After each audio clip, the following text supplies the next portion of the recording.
High top sports where the takes don't miss. The prof with the stats, the champ with the fist. Water bringing fire, cowboy tie riding bold. Bulls calling bets, watch the stories unfold.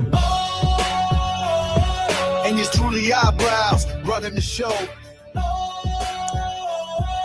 It's High Top Sports, baby. Let's get it. Let's go. Good evening. Good afternoon, ladies and gentlemen. Welcome back to the episode of High Top Sports.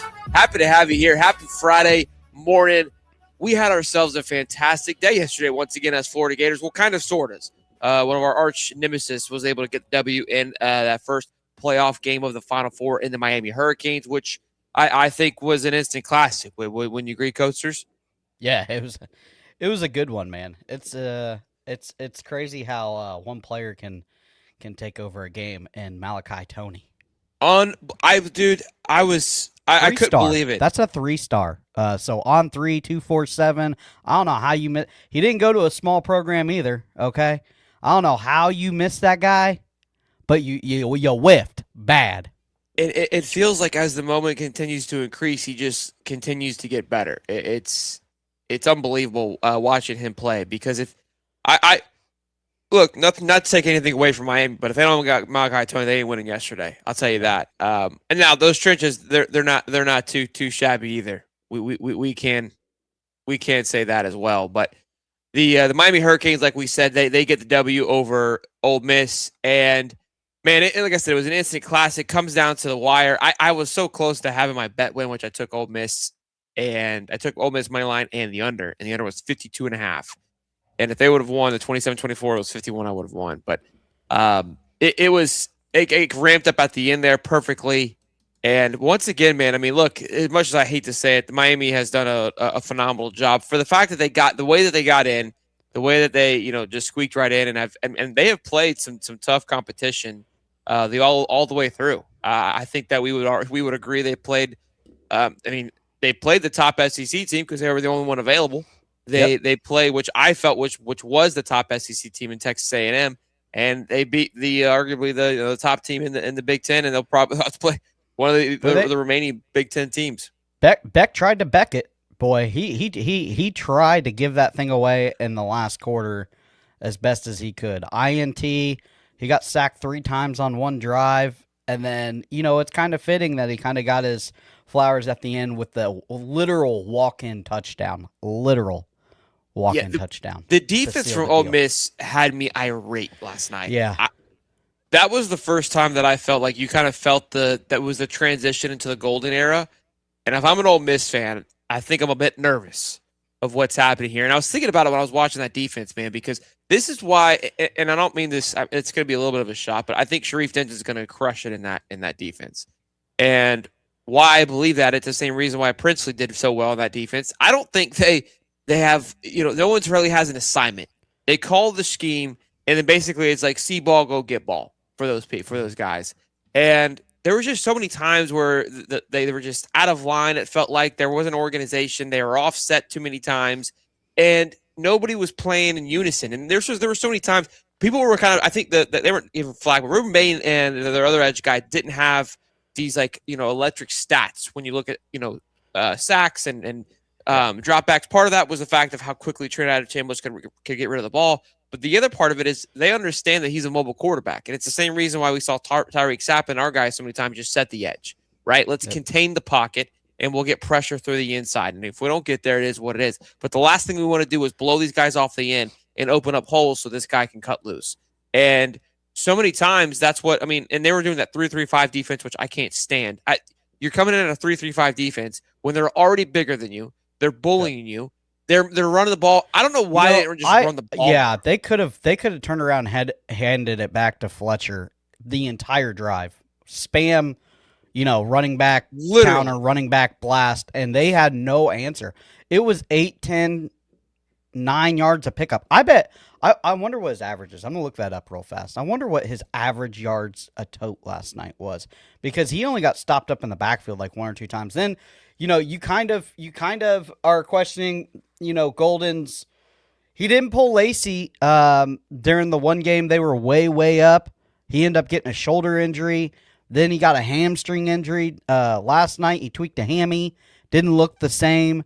It's like, you got to save your players when you can, especially, Lacey didn't look as electric as he had the one big run touchdown, but he was definitely stifled last night. Yeah, and even when he was injured, obviously they kept him in there, but they weren't even running the ball. I was like, look, dude, a decoy's cute, but brother, you got to run it. Like, hit him with. Look, the tempo was what we thought it would be, and Trinidad was still special, and they were able to sling the rock like we thought they would. But defensively, they didn't have an answer. Like Miami, in my opinion, had more self-inflicted wounds on them than they. If you go back and watch that last drive, I think Beck may have hit 2 or 3 throws over 10 yards. Everything else was side to side. I was losing my mind. I was like, brother, if y'all let Malachi Tony catch another screen ball with 2 wide receivers in front of him, I'm going to blow my brains out. I just and those DBs, bro, that concrete in their shoes. In their shoes. The boys were getting cooked left and right. I couldn't believe how slow they were moving. I was irate with the scheme. I mean, you can kind of take it or leave it, but again, it really got exposed of, in my opinion, where you probably have gotten away with just talented guys. You call a pretty decent scheme and you can get through it. When you have a team like Ole Miss or Miami that is just a powerhouse in the trenches, a powerhouse, and again, you got to give them credit, man. They had a mission, they had a goal, they had a blueprint, they executed it tremendously, and here they are in the national championship game. I think Indiana wins tonight, and I think Indiana will beat Miami. But that doesn't. I don't feel comfortable in that. I didn't feel comfortable in my bet last night, and because it was just like that Ole Miss feel, like what I was feeling, I saw it last night finally. I was like, okay, like this is who I thought Ole Miss was. What Ole Miss was, which isn't bad, but there's just, you could tell there wasn't. Well, when you look at a 5-4 team, you're expecting for these guys to be precise, to be, you know what I mean? Like Ole Miss, in my opinion, both teams in a way were kept alive by an individual. One was Trinidad Sandwich, and the other one was, I would say, Malachi Tony and Mark Fletcher. Let's not take anything away from Mark. Yep. Yeah, here's what the did thing, he average? Though, is 6 yards a tote. Yeah, that's crazy. Now, it looks different because K1 Lacey had 9.4 average, but he had the one big 73-yarder touchdown. And so how many yards total? 103. So yeah, he was useless. Minus that. It's very interesting that that Ole Miss kind of got away from the tempo early, and then went back to it. Well, and they found success because they were down. No, they had to. The tempo. So the tempo, you live in. It's like 3-pointers. You live and die by it. And if you can't get into a tempo, part of your tempo, people may think, oh, they're on the football field quickly. That's true to an extent, but they also move the ball for quite some time. Dude, the time of possession at one point was 19 minutes to 2. Yeah. So I was like, they got to adjust. The tempo's not going to work right now. They've got to find a little bit of, and they started doing that. They got the run game going. That was when Kawan broke off that big run. I was like, okay, they're finding a rhythm. Look, I don't think Ole Miss is going to get a complete shambles. I do like Pete Golden a lot, but look, defensively has always been their weak point since. I mean, that was always Lane's thing. Like we even joked if we were to get Lane, we didn't want Pete from the defensive side of things. I was pulling my hair out last night. With just, I don't know. It just felt like they didn't know where they were supposed to be. There was times where they stacked aside, and it was like, why are we all stacked up on one side? It was obvious, like you're forcing them to go another direction. Well, there's no linebackers over there.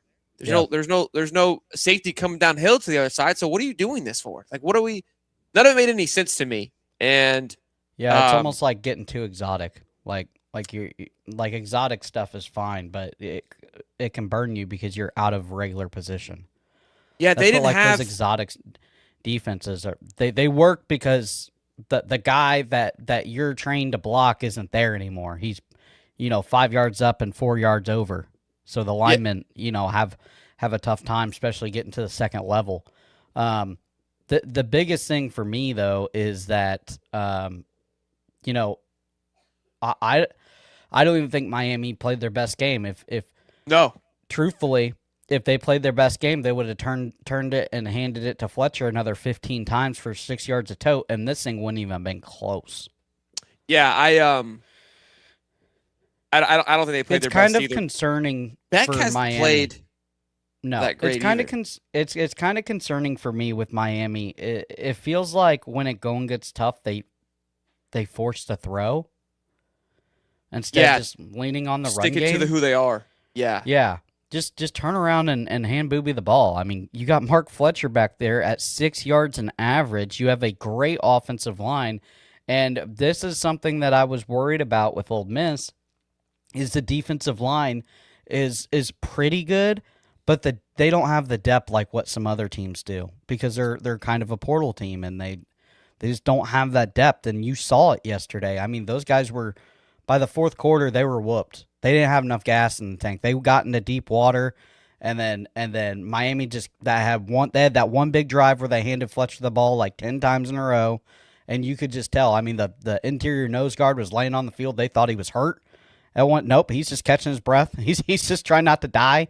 You know, it's one of those things where I think that I think the non-aggressive with the blitzing also they had a great drive where they blitzed 3 times and sacked them 3 times, and then they got away from it. I don't understand that. They had to because that's what I was going to say next is that they were starting to get pressure, and then Miami just adjusted and just like, okay, we'll just dump it off to Malachi Toney. Yeah. They adjusted pretty quickly. And again, they weren't getting pressure fast enough to where you could make a mistake. But, dude, they were killing them. Yeah, poor tackling, too. They had Malachi dead to rights on the one that he plenty broke of off. times. The screenplay, he had him dead to rights and whiffed. Now, that's, Malachi Toney's like, that's probably a pretty hard tackle. He's pretty shifty. So it's, when you have poor tackling already and then you double down with a shifty player like Malachi, I mean, watch out. Yeah, it was, again, it was fun to watch. I don't think we could have asked for it to end in a better way. And real quick, I mean, let's not. And this isn't me complaining, but that was pass interference on any planet, at the end, at any Earth, at any. I was like, I watched like 3 times. I go, what? He got mauled. Like it wasn't even. It wasn't even like like they're just. It was bang bang, and I'm not because I know Miami fans coming here, and I can't. Like, this shit, it just gets me irate because I see Beg and Megan here. It's like, brother, we're talking about football, and you were so pathetic at 7 o'clock in the morning that you just want to talk about something. It drives me batty. This is the part that I love college football, but it's like, brother, like you were so depressed that you're talking about something completely different. King Kirby's not even in the playoffs anymore. Yeah, like the guys are like, bounced. What are we talking about? But anywho, so for me, that was pass interference. And the fact that there was still an opportunity to catch that ball, like the fact that Miami almost blew it was crazy. Did you see where the coach hugged, Mario, and he like lost it on him? That'd be some shit me and you would do. So right after Beck scored, Mario was walking on the sideline like all short man syndrome, and one of his coaches comes up behind him, like hugs him like they had just won, like squeezed him, and he goes, "The fuck off me! What are you doing?" Like an animal. And look, this game's not over, right? Yeah.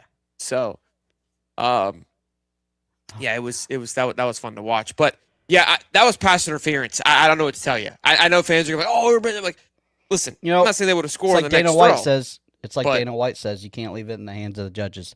Agreed, and that's why I don't really complain about it. Even on our own show, when Florida loses, like I don't care to complain about it. But facts are facts. Yeah, the shit was. It was pass interference. Like, agree. Yeah. The one thing I didn't like was the refs, in my opinion, didn't play much of a factor at all the whole game. Like the first half of the game, they weren't even there. I was like, well, they're letting these boys play. You know how many holding calls there were? That just got a bunch. Man, it was unbelievable. The sub in left tackle there. I mean, against Princely Jr. I don't know. I don't know his name. Yeah. But it was all night, dude. I mean, the guy Princewell was like the dude had him by his neck, and he's like one arm up in the air, just trying to fight through it. You probably, and I know there's holding on every play. You probably in one drive you could have hit that offensive tackle with about 7 legit holding calls. Yeah, it was pretty egregious. It got to a point, and then nobody was calling it. And the same thing with I thought with the wide receivers and DBs, there was a lot of PIs throughout the game. and they're letting him play, which I like. When it comes to PI, to me that's kind of like handball and basketball, like get a little chippy.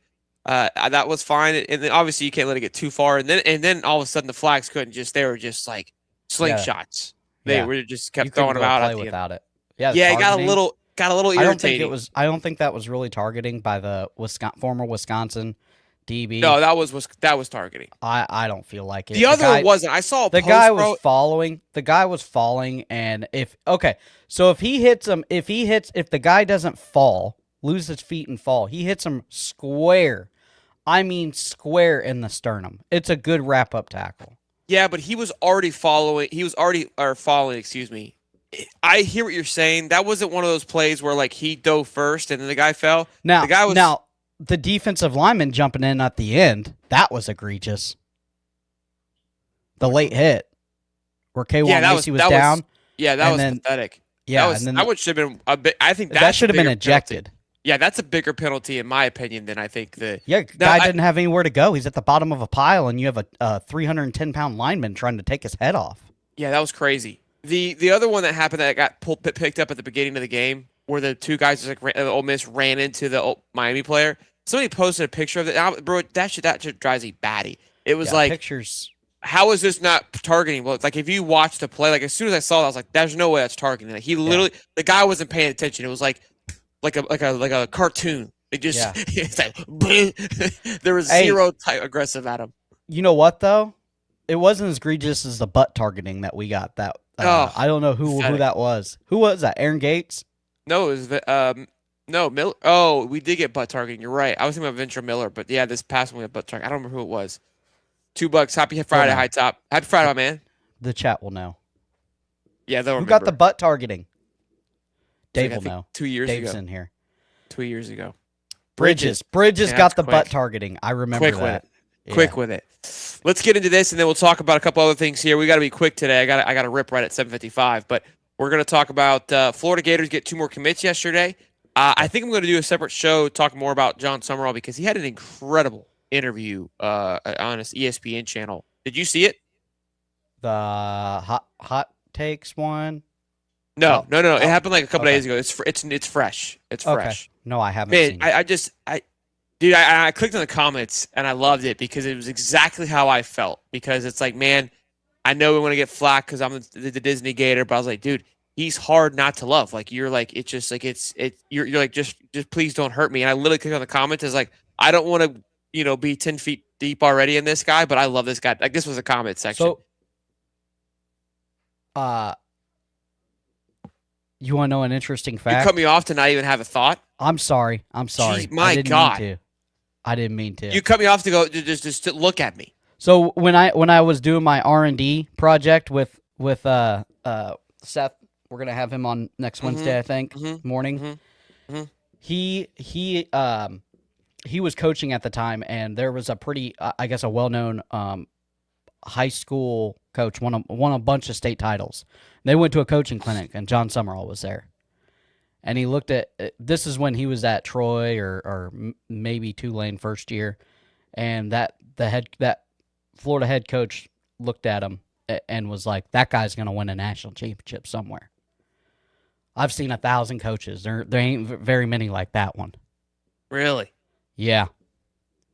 I love that. Yeah, we're gonna have Seth on next week, and Cody already did the exercise with him, but he's gonna basically break down the Buster Faulkner offense and what we can expect. And I think a lot of us, if we're not bought in now, I think we're gonna be bought in a whole lot more before. We got Indiana, Oregon here. I think it's gonna be a fun matchup. Obviously, it was a great game the first time around. Indiana pulled away and ultimately won, I think, by 10 or 11 points by the end of it. The difference, in my opinion, and I think like a lot of teams are, in which Coach Summerall always says it's a player-led team, I think that's where this team is at. This team is hitting on all cylinders, and they are just a well-oiled Ram machine. And although, look, I think Oregon's playing some good ball, and I don't think either team, in my opinion, has been truly tested in these playoffs. Texas Tech was a good matchup, a very respectable one, and Oregon handled themselves, as was Alabama, and Indiana handled themselves. So, I don't think it'll be as good as last night. I really don't. This isn't like how Ole Miss played Georgia, right, the second time this year and got the last laugh. It's not going to – I don't think it's going to be that. The first time around, Ole Miss probably should have won the first time around. Mm-hmm. Oregon wasn't going to win the first time around, and I don't think they're going to win this time around. It wasn't like – because, again, what happened the first time? They just needed a few more – who had the ball last kind of thing. Yeah. And this time, Ole Miss had the ball last and was able to pull it off. Indiana dominated Oregon the last time they played, and I think that they're much better this time around. Hard to beat a team twice, though. It's a weird thing in sports where it's really hard to beat a team twice. Does Oregon have the horses to do it? Absolutely. I think Oregon has the offense to do it. Do they have the defense to do it? I don't know. So again, like when you think of certain teams, let's go to the Final Four teams. When you think of Miami, what do you think? Like if you're describing the football team. Big in the trenches, run the ball well. Give me three things. Good defensive line that can get to the quarterback. That was it. All right, Ole Miss. High flying offense, great run game, and that's about it. Give me Oregon. That's about it. Yeah. Give me Oregon. They can score with the best of them at will on offense. Run game is hit or miss, but when it's on, it's on. They have a great tight end in Sadiq. And then Indiana. Pretty good all-around team. See what I'm saying? They're the most complete. Yeah. They probably are. When you go to talk about it, it's like, oh, well. Well, I think Miami's really going to match up well with Indiana. Agreed. Because they both do the things very well. 100%. We're not talking about that game. I was more so but I wanted to kind of have people feel that comparison across the board. I do believe out of the Final Four teams, Miami and Indiana are the most complete team. And again, this isn't to take anything away from Oregon. And look, they're getting a lot of hate. And typically Oregon is a fan favorite. Like if you would have told me Oregon, Indiana were your Final Four, we'd be like, oh, Oregon's going to win the whole damn thing. But I'm not Dante Moore. I think he's a very viable quarterback. This is going to be an interesting one to me. And we'll kind of transition here now from this game. I'm taking Indiana. I'm assuming you're taking Indiana too. Yeah, I got to take Indiana here. Got to take the hometown team. They're talking about the quarterback situation, how Dante Moore could go before Fernando Mendoza, and I just don't see it. You know me, I'm a big Fernando guy. I don't know if I've said that on the show or not, but I love the guy to death. And they're talking because, again, I think it's either going to be the Raiders or the Jets, and you don't want to go to the Jets. And I saw a tweet where it was like, if Fernando is the number one guy and he's going to go to the Raiders, and you are Dante and you're going to go to the Jets, do you just stay another year?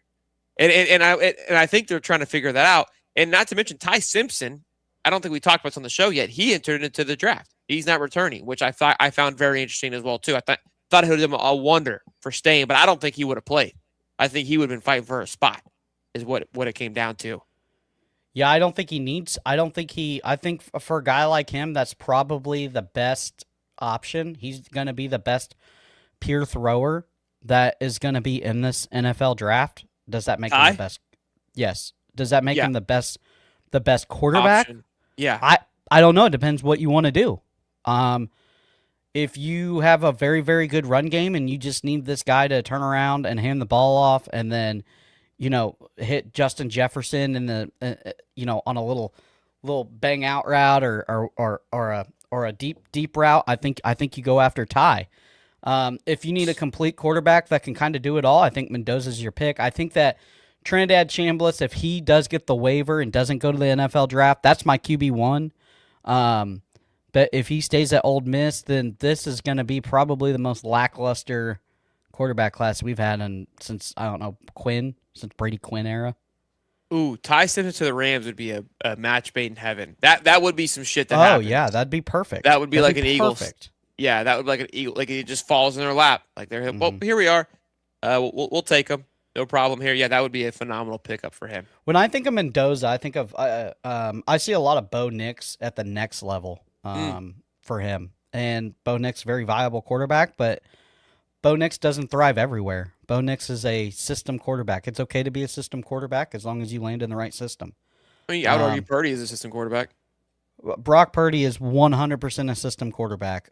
Kirk Cousins, 100% a system quarterback. Some of the best quarterbacks you've ever seen are 100% system quarterbacks. Jared Goff, great guy, great quarterback in the league. Yeah. system quarterback. There's only a couple of guys that you can take and pluck and put them in wherever. And there isn't. Yeah, if you really start to think about it, some of the best are all system quarterbacks because they thrive in a particular area and they maximize that option tremendously. Like again, when we think, and there's always that argument with Cam Newton says you've got a game manager or like a guy who can take over a game. And I saw the clip where I think it's Warren Sapp kind of roast him for it because his quarterback who won with the Bucks, and he's like he's a Super Bowl champion, you're not. But the whole game manager thing, it's like I got where Cam is coming from, but it's like I mean Tom Brady's a game manager, bro. Like it's yeah. Nah, he did it at 2 different stops. So. I think maybe Cam stopped. That's probably that's actually more the conversation of like, hey, like I don't need you to be necessarily a game changer at quarterback. People think, oh, you're the quarterback, you touch the ball every single time. That doesn't. I don't need you to be a superhero. Yeah. You got to be the best accountant I've ever seen. I mean, we're crossing X's, dot, and I's, all the good stuff, and doing it as well as it can. So. There's only an arm talent has a lot to do with that. Brett Favre, Aaron Rodgers, those guys can go into any system and work. The Stafford, big arm, he can go into any system and work. Those guys just aren't everywhere. Those guys aren't just rolling, coming into the league left and right. So it'll be interesting. I think we're going to have a heck of a championship game. I think it's probably going to be the closest championship game that we've seen in a long time. If Tom Brady has to say, I'm telling you, he's going with Fernando. Yeah, probably.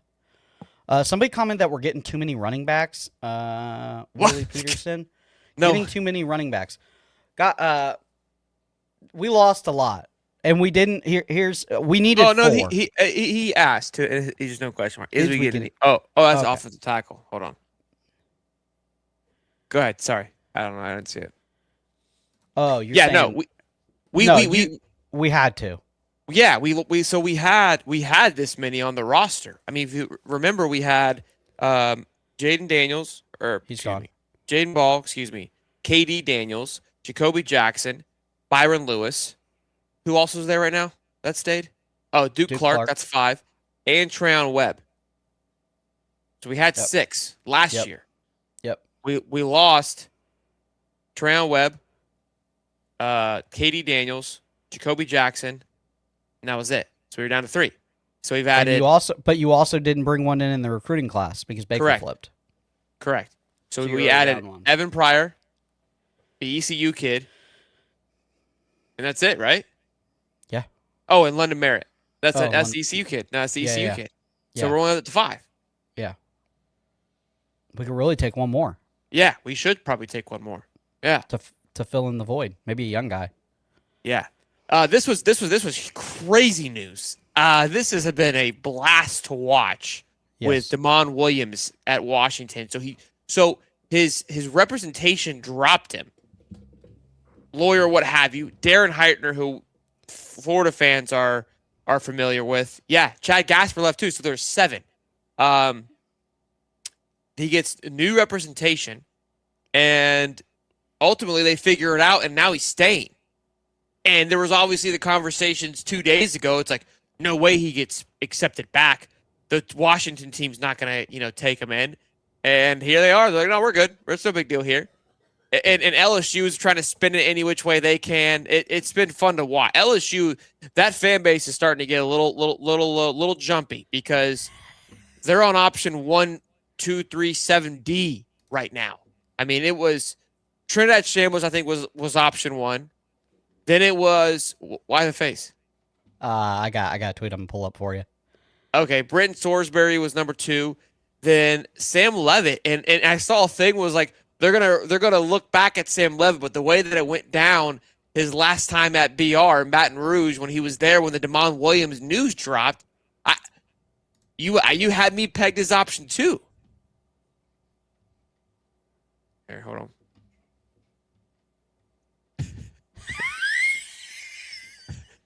This is chatter we have to get going. This is right after the news that he's staying. Yeah, dude. I mean, this is They're in shambles. They're in shambles. Dude, hey, people are still leaving. There's like 33 guys in the portal. Yeah. I just thought of that. As soon as you pulled that up, I'm like, oh, I got just a tweet for it. They are in. They're stressing. They are stressing 100%. Yeah, and look, I'm happy. This was needed. I'm glad that they put their foot down and got this done. This was huge for college football. Not in the sense to get to troll LSU. It was just huge in the sense of, look, you have to live up to what you signed, what you agreed upon. And if this thing would have went again, I know it happened last year with the Miami kid. I'm telling you, the rev share thing puts a different spin on this than what we had last year. So all they had last year was a kid enrolled in school, which is fine. You can always drop out of school, and an NIL deal, which was separate, right? An NIL deal is way different than a rev share because that is a third-party company that was paying them. Okay, that was the NIL. Rev share, the school was paying you. Different contracts. That's why the Big Ten was even getting involved with it because they are paying the kid now, not the NIL. Yep. So these contracts are a bit different than NIL. The NIL contracts are much easier. They're getting better, but you have to remember these things were put together by just lawyers and fans. I mean, think about how the collective started, right? It was between Eddie and Gator Jen. That's not a shot. I mean, they did a phenomenal job, but it's not like you know what? I don't think that's talked about enough. Because Florida Victorious would not be there in the way that they are if they didn't get the legs and standing from Eddie and company. You had to have that growth. You had to have that mistake to go, hey, we got to get a little more. This has got to be treated like a business because it is this serious, right? Because Eddie and them, they started it when it was like, there's no way this is a real thing. Like, no, Eddie's like, yeah, it is. And I mean, then it exploded and it was going fast. And again, I think they still did a good job, but that's why you had a lot of those, even with the Rashada situation, there was a lot of hiccups. There wasn't enough barriers, if you will, to keep things, in check. What do you think this thing just blows over by come spring ball, and they don't even really talk about it? Yeah, this thing's good. Team-wise? This thing's under wrap. Yep, it's not even going to be a topic of conversation. I got to be honest with you. I think that it was such a flash in the pan. It happened so quick. I don't even think that. Dude, the news travels so quick. I think about that all the time. Dude. Remember when Trump got shot in the ear? We forgot about it in 3 days. Like that. It's nowadays, dude. Like nobody remembers anything. It's crazy. Like 10 years ago, that would have happened. We talk about it now, which I just did. But like I remember when it happened, I was like, yo, that was crazy. Like it happened in our age. I felt like, and then I was like, the fact that it was literally like a thought, like not even like a thought a week later, I was like, yo, this world's crazy. We don't remember shit. Yeah, that's true though. That's true. This, especially the college football timeline, is more rapid than the regular news, political news timeline. This is my thing about this whole ordeal. Congratulations, Jed Fitch. You saved college football by yourself. Yeah. Because if you would have folded your tent and let this kid go, you would have set a precedent for, you signed the deal, but you don't have to stay. Like Jed Fish, congratulations, Florida alum. I didn't want you as a head coach here, but you know what? Hell of a job. Just the prof just. Look, I think we can. You all are agree, doing though, the Lord's work for college football. Because the first time that this happens and Kiffin gets his way, and he gets to slide into this DM and get him to void the contract, it would have been the end of college football as we know it, and it's already spiraling out of control. Thank God, Jed Fish had the balls to stand up to Lane Kiffin and put his nuts in his mouth. Cody's good, I would say, at profiling talent from a player's perspective, but his coaching eye is not quite dialed in yet. Okay, because he hated on Jed, which Jed's showing to do some great things. He wanted Golish, and Golish is in shambles, and here we are. So $5. They need to change playoff bowl games at Hard Rock Stadium. Canes are the only team with that advantage. I mean, that's Super Bowl happens. That's not how that. That's how that works. That's good for them. This thing's set years in advance. That's not. I mean, where it's going to be. Yeah. Now, the one thing that I would argue with Joey here, the only caveat or the difference is that is their actual stadium, and they're the only. I don't know if they're the only. They're the ones I can think of. Like major programs that have that share an NFL stadium. Everyone else has their own collegiate stadium, which no bowl games are played at a collegiate stadium. Yeah. Is what I'm getting at. Yeah, so if they would have actually had other their team own stadium, it wouldn't have been a home game.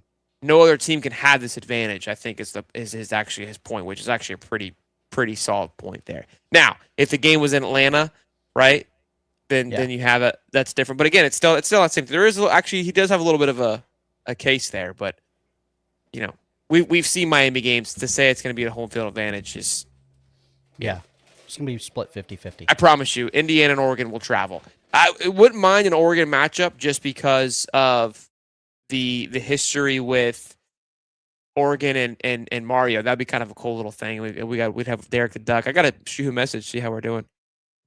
Oh, Pitt shares one and so is USF. Oh yeah, USF plays in Tampa. You're right. Again, those schools. I mean, like let's be honest. Nobody. Exactly. They're not playing a championship in either one of those stadiums either. So, that Arizona stadium, that thing has got it's getting a bit old. It's getting a bit old. But let's talk about this here. Let's get into some Florida Gator news. Big stuff yesterday. They picked up a long snapper, which we won't get too much into that. But they pick up another running back from ECU, London Merritt. This kid's explosive, Coach. These guy's got wheels. Yeah, he's special.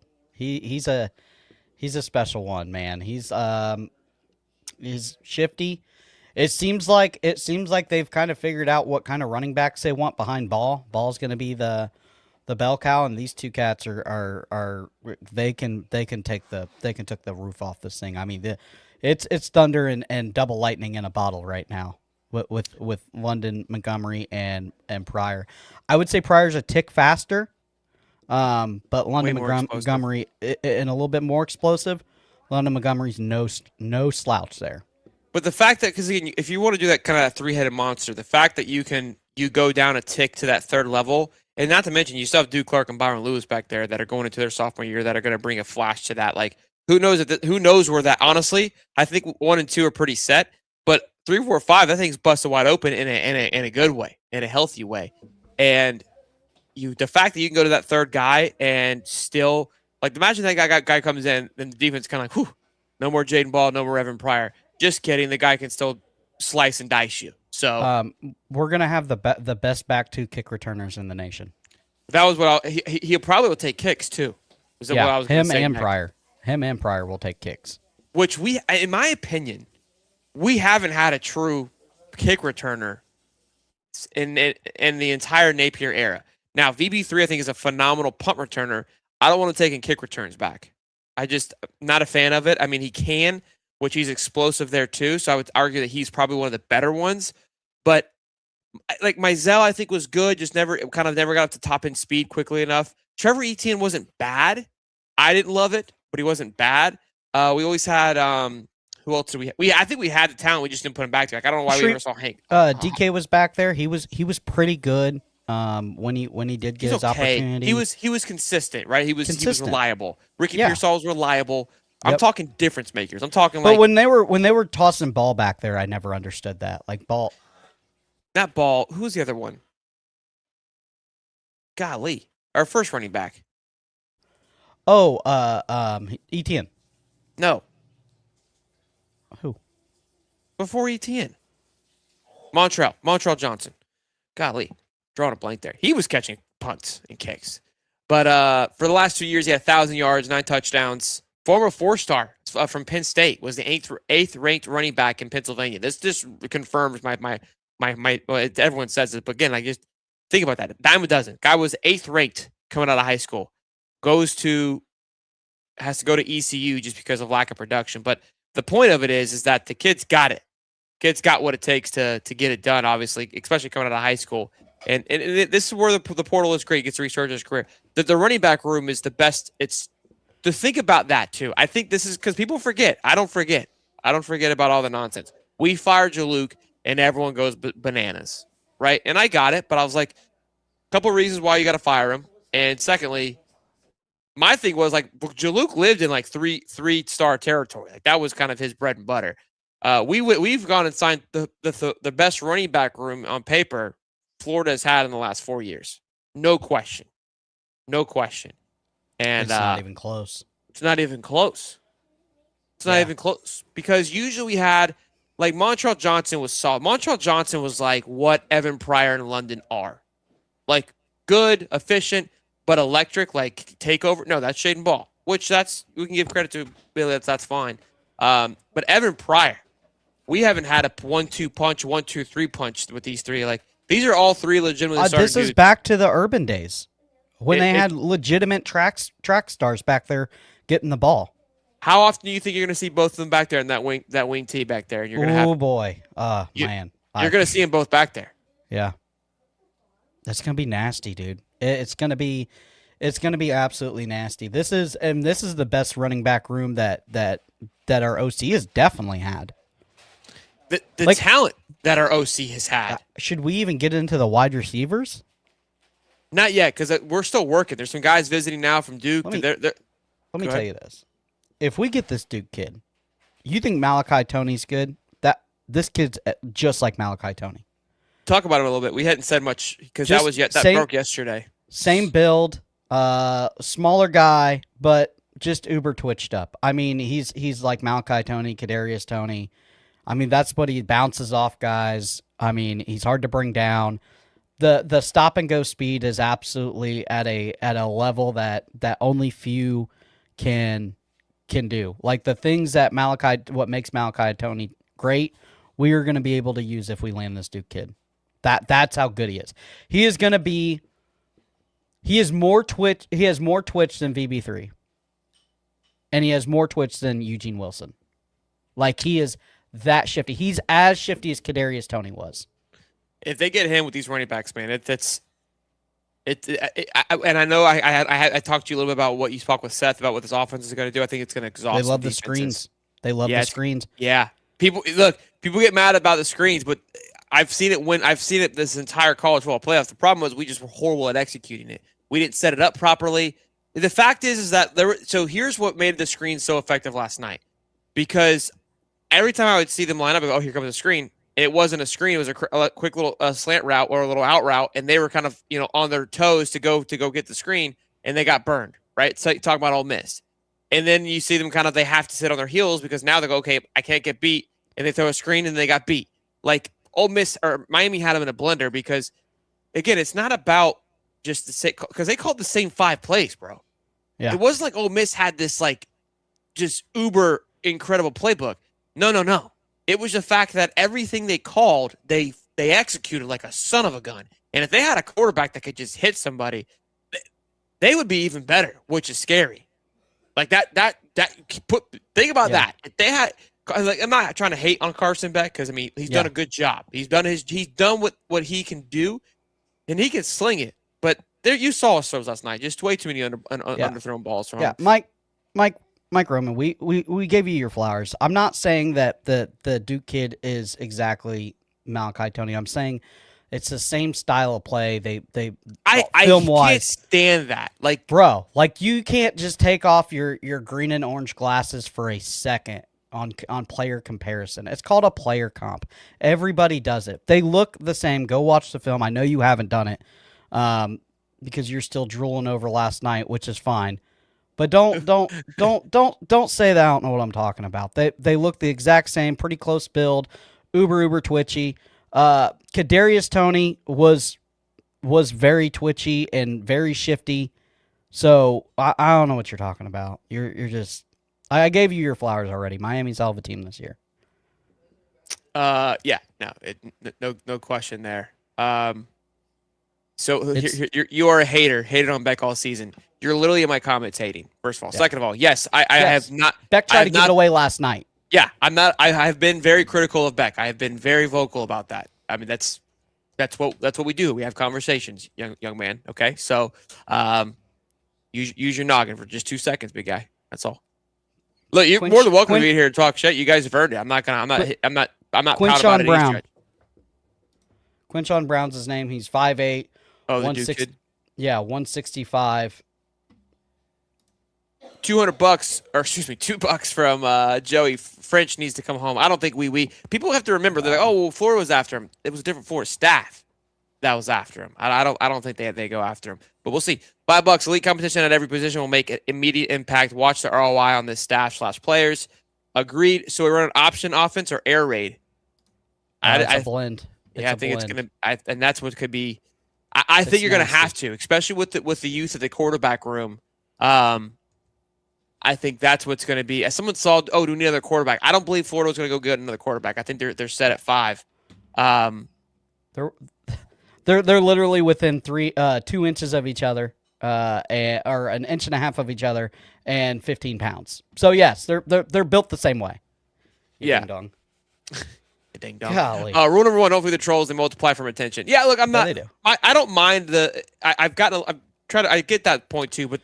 Look, we're a sports show. I don't mind pulling up these guys' comments of thoughts of like, hey, if they're trying to debate what we're saying, that's part of it too. But that's why again, like Beg and Megan, like some of those guys are just saying they're just in here just to be idiots. I'm not going to even bother with that. But I forgot where the quarterback room. Yeah, I don't believe they go get more. If you do go get a guy, maybe you go get like a redshirt freshman that's willing to sit third in line. That could be your next Aiden Warner. That'd be the only thing you could probably get. But I think we had 4 last year. I don't think that we go get any more. We're right now we're trending for this young man and Harrison Moore, and we got to get him. I think this is a must get in my opinion for the Florida Gators. And again, for the tackle position is the only one I think left in my eyes. And Cooley is saying the same thing. I kind of forget a little bit. I need to go back and watch that presser before I do my John Summerall show later on today, because the way that he spoke. And and if we can get him on, I'll ask him this. But the guy kind of asking of like, what is your blueprint? What do you want to accomplish? And he goes like, well, look, we want to win now, and we're going to do everything we can because I'm impatient. But I have a 5-year plan, and I have ways that I want to go about it. And essentially, he was saying that he wants to recruit. They want to develop. They want to grow guys, and they want to go about it in that way and spend the money in that sense versus spending it in the portal in the sense of. I think on the O-line, I gotta watch it again because I had a whole great thought about it last night, but it was late. So we'll see on how they attack it. I don't know if they'll go get another one, but I think they want to try to do as best as they can to. Because here's what you have to notice too. You're speaking to your future recruiting class, right? And if John Summerall comes in and just scoops up a bunch of starting O-linemen, starting tackles, and essentially jumps these guys that have been there for 3 and 4 years, that's going to rub some people the wrong way. And I think, and I'm not saying that you can still go get one, but you have to genuinely take that into consideration. Like, well, Sheldon, he picked up 2 Penn State and a Georgia Tech guy. I'd argue that, and I counter that with these are guys that were at least in the coach's system. So I think there's a little bit more of an understanding. And these guys aren't sure-in starter guys. These are competitive guys. Now, with that being said, I do agree that there are going to be some question marks, right, going into it. And that's for me right now. That's my bubble gut. The O-line room, I think it's got a great ceiling. I have no clue where the floor is, though. Yeah, no clue where the floor is going to be. And the same thing with the quarterback room. I think it has a great ceiling because you're a fan and that's what you're supposed to do. But I have no clue where the floor is. And to be honest with you, we thought we had an idea of where the floor was last year for DJ Lagway, but by golly, were we surprised. So new floor. Yeah. As much as we think we know going into these things, obviously it changes dramatically, but there just something feels a lot different with this staff and how it's shifting, which makes me feel very confident going into it.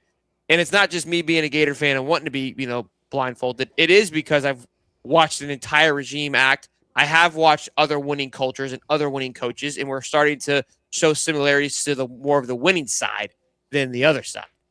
Mm-hmm. Yeah, I agree.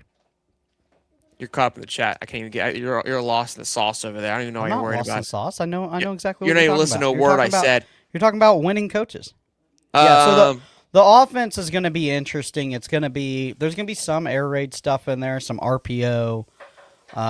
He's just very innovative. He's usually a year or two before everybody else. There's some Will Stein stuff in there that people love.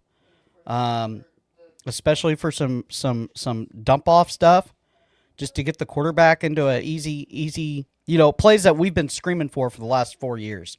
Like, why can't we get the tight end the ball in the red zone, just like what Ole Miss did last night? That's kind of a Will Stein concept, what they're running with those big with the tight end.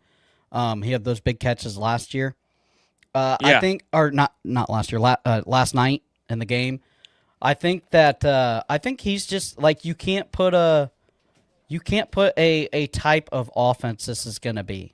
Like, it's not. Well, they said they're going to make it around their players, and I think that they're bringing in so much talent and so many different abilities to have a different identity, but also in unison at the same time, which excites. There's definitely there is a core to it. Twitchy, fast guys. I would say what we see in the spring game is probably not what we're going to get in the fall. I think the spring game is going to be a good test to see where everybody's at, what they can do, what they want to change, what they like. That's going to be a total. The spring game is going to be a total like just a concoction. Something that fired me up in the summer interview, he goes, and we say this all the time. He's like, look, he goes, I care about these next 2 months. You win for the football season in February. So he's like, I'm really focused on getting these mat drills and all these things in order the next 2 days. Joey says French played with Trammell. I believe he did play with Trammell at Mandarin. Yes. Gators still don't play no shit. I love it. $2 from Gus. Great show. Some other news: Mike McDaniel's fired from the Dolphins. Looks like Jim Harbaugh will be going there after he got let go from the Ravens, which I just thought was crazy to see. But huge shakeup. It's going to feel like college football. They felt lonely, the NFL did, with all the attention that college football is getting with all their coaching shuffles. They want to be a part of it. Boys, we got to rip 700 strong. Y'all be good. Happy Friday. Keep your eyes and ears peeled for another show later on today. Be good. Be safe. Game tonight, boys. Peace and love, baby. It's Hot Top Sports where the takes don't miss. The prof with the stats, the champ with the fist. Water bringing fire, cowboy out riding bold. Bulls calling bets, watch the stories unfold. And it's truly eyebrows running the show. It's Hot Top Sports, baby. Let's get it, let's go.